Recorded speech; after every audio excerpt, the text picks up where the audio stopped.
Hello, beautiful, amazing, fantastic world, and you, wonderful, wonderful individual you.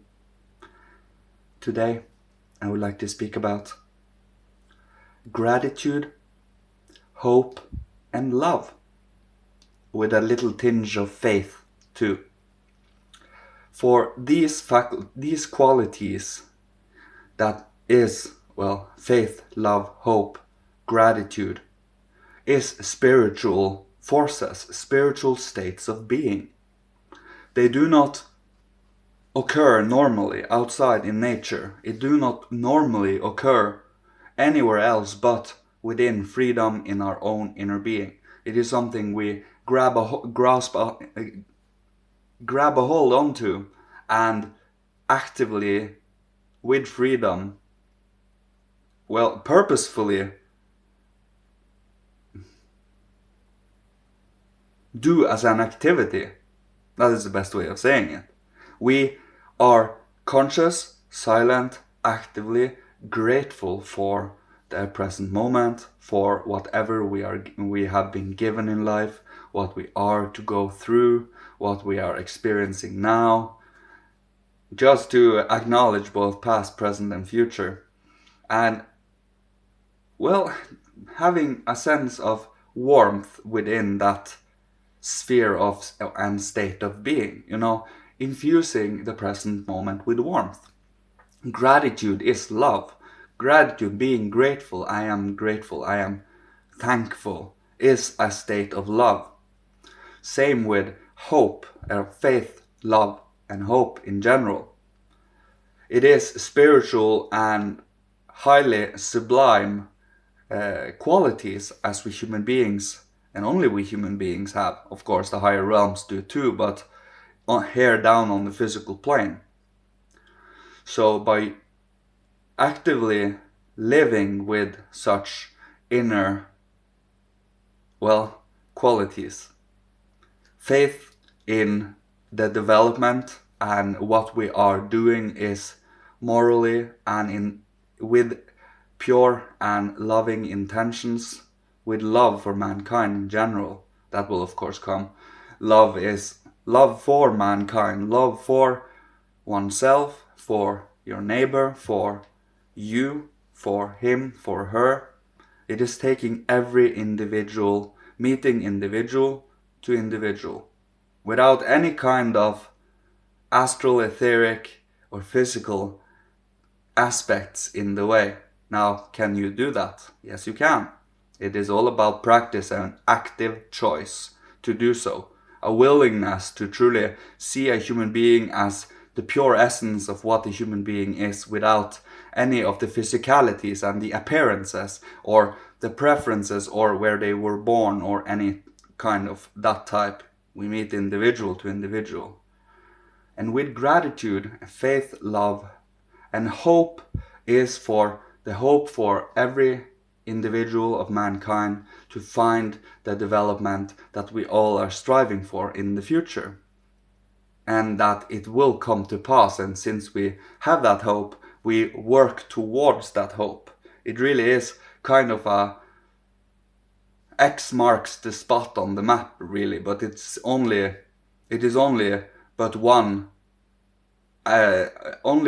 stop before the next one comes, because it is always development. It never ends. It is no rest, really, not even after the gate of death, truly. It is all about having that perspective that the world is far grander than our individual life and our individual perspective here and now, and that there truly is something immensely divine and sublime underlying all of this. Through gratitude, reverence, devotion, you in freedom allow the higher world to meet you. You meet the higher world by praying to them, by being devotional, by having gratitude. You reach a hand up to them and they can meet you. If you do not want them around, if you do reject all of this, you reject them too. They kind of are that kind of beings, you know? So it is all about being able to live in their nature, the nature of love and compassion, understanding, awakeness, conscious, but also a sense of carefulness and with a sense of human dignity and decency. So one practice every day, one almost creates and sculpts a living statue, a living sculpture that you have an ideal, of course.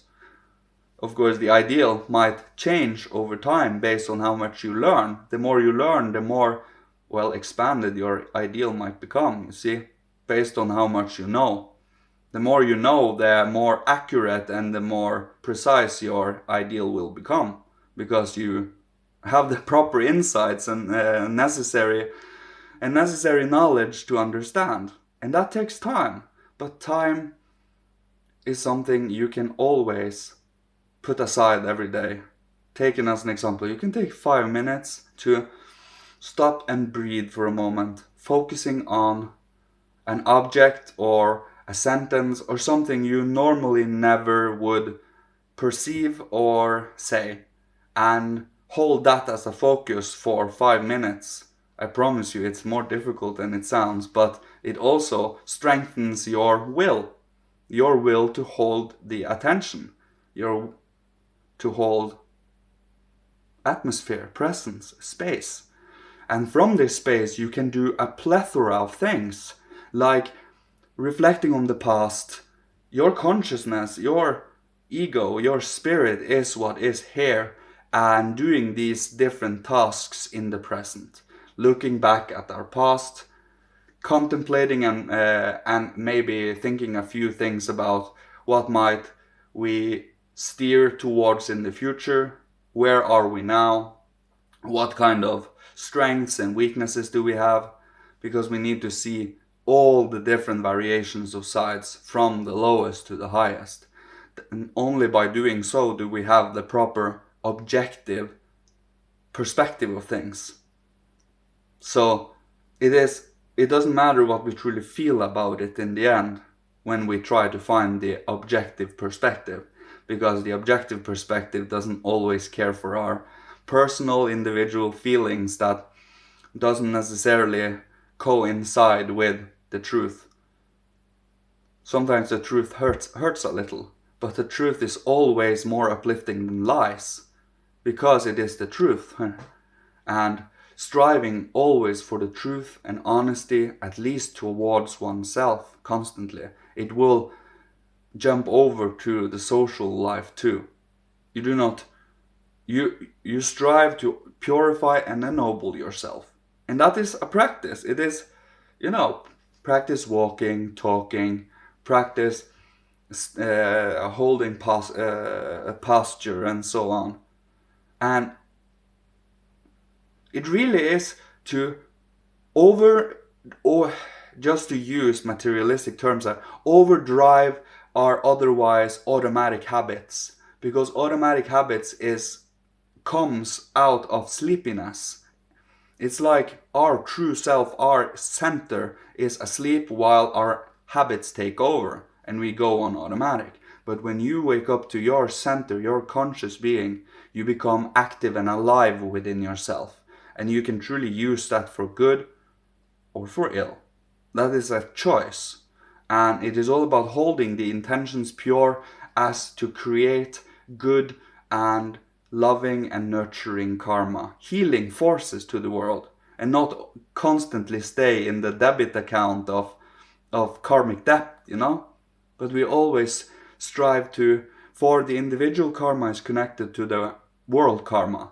So if your karma coincide with a nation's karma, even though you have never had anything to do with that nation, you will incarnate in that nation because it is very close to what your karma, what you can make amends on this earth with. And it is amazing really how intricate but also how connected and entwined together it is. Because you truly feel the aliveness of we as human beings, and every action, thoughts and feelings we do we affect the whole around us, the whole of the earth, not only our area and region. So becoming an earth being, a world being, and working with the archai, working with every individual human being, personality, that is what we strive towards. So I will leave you with this today. Thank you so much, you beautiful, beautiful individual soul and spirit you. May you be protected, guided, blessed and loved by Father, Holy Spirit, Christ, my God, ancient masters of old, ancestors from every incarnation, the Godhead, Seraphim, Cherubim, thrones, Kyriadetes, Dynamis, Exousiae, Archai, archangels and angels, and may you be provided for all that you need to survive, live and thrive, and be creative and inspiring to others, so others can choose to be inspiring too. And thank you so much for listening to me. Thank you for you being you, because you are amazing and you are important to the world. You wouldn't be here otherwise in this present incarnation as a representative of this age, as all of us individuals are. So becoming alive to it and feeling the heavy responsibility and weight of the world karma, that is where we need to begin, to take responsibility for that and for oneself, and to truly find the understanding and the insight to all of this. And that one can do through spiritual science, through anthroposophy, through, active curiosity. It will come to you when you are ready for it. And one constantly strive, and you always get to know new insights and new secrets and new knowledge that also, strangely enough, coincide with what you have learned before. It is kind of an expansion of the knowledge you already know. It is just to see it in new ways. We do not try to go to the past and see things as they did in the past. We try to take the past, drag it here and see it with our new present faculties. And again, seeing that the cycles we go through, that we do come full cycle and go through again the Greek times, the Egyptian times, the Persian times, but in new ways, and the Indian times. But we do it in new ways, with new faculties and with something more. And that is the difference. And that is what I will leave you with. So contemplating that a little is healthy for the soul and spirit, right? Thank you so much. Love you. See you. Goodbye.